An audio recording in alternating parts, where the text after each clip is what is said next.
बहुत समय पहले एक छोटे से गांव में अमन नाम का एक गरीब लड़का रहता था।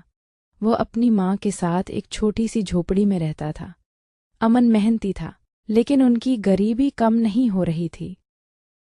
एक दिन अमन लकड़ियां लेने जंगल गया। वहां उसे एक पुरानी गुफा दिखाई दी। गुफा के अंदर एक धूल से ढका हुआ दीपक रखा था।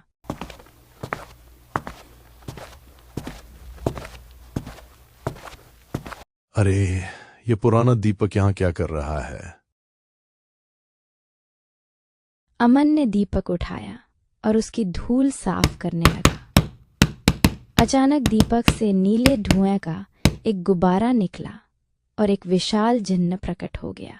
हा हा हा, मैं इस जादुई दीपक का जिन्न हूँ जिसने मुझे आजाद किया। मैं उसकी 3 इच्छाएं पूरी करूंगा। अमन ने कुछ देर सोचा। तुम सचमुच जिन्न हो?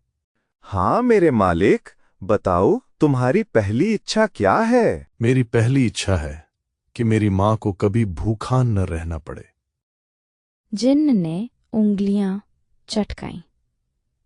देखते ही देखते अमन के घर में खाने पीने की चीजें भर गईं। वाह, धन्यवाद।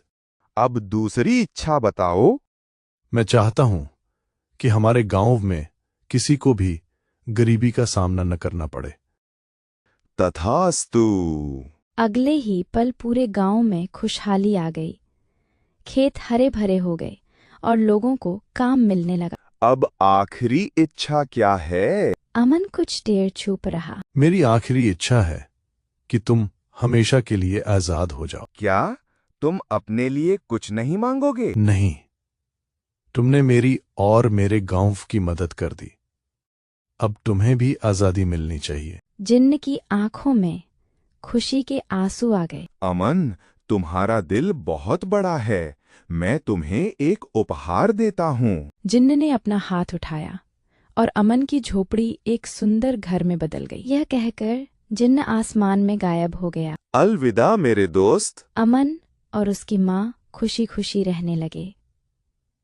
गांव के लोग भी उसे उसकी दयालुता के लिए याद करने लगे। शिक्षा सच्ची खुशी केवल अपने लिए नहीं, बल्कि दूसरों की मदद करने में भी होती।